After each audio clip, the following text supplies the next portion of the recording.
Hey everyone! Today we're diving deep into a topic that might surprise you, the things Jesus actually hated. Yes, you heard that right. While we often hear about the immense love Jesus had for humanity, it's equally important to understand what he stood against. So let's get into the 7 things Jesus hated. First up, hypocrisy. Jesus was not a fan of people saying one thing and doing another. He called out the Pharisees for their hypocrisy, pointing out how they imposed strict religious laws on others but didn't follow them themselves. Imagine someone telling you to recycle diligently while they throw plastic into the ocean. Not cool, right? Next, we have pride.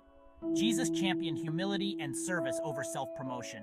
He washed the feet of his disciples, a job typically reserved for the lowest servant. It was his way of showing that no act of service is too small, and no person too big to perform it. It's a powerful reminder in our selfie-driven world, isn't it? Moving on to number 3, neglecting justice. Jesus was all about fairness and helping those in need. He criticized leaders who ignored the plight of the poor and the sick. In today's terms, it's like walking past someone struggling without offering to help. Fourth on our list is unfaithfulness. This isn't just about personal relationships, it's about our commitments and promises. Jesus taught that our word is our bond, and breaking that trust can have real consequences. It's about showing up, whether it's for a friend in need or a cause we believe in. Number 5, greed. Jesus famously flipped tables in the temple in Jerusalem because merchants were cheating people in a place meant for worship. This act was his way of showing that greed has no place in our hearts, especially when it exploits others. Next, we have judgmental attitudes.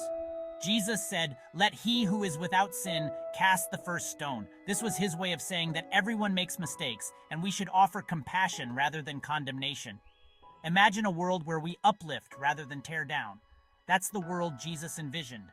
Lastly, we have selfishness. Jesus advocated for a life of giving and sharing, emphasizing that a good life is not about accumulating stuff, but about being rich in relationships and experiences. So there you have it, the 7 things Jesus hated. It's a list that really makes you think, doesn't it? Each point challenges us to reflect on our own actions and to strive for a life that aligns more closely with these teachings. Thanks for tuning in, and let's keep the conversation going. What's one change you could make today that would align with these values? Drop a comment below, and let's chat. Until next time, keep reflecting and growing.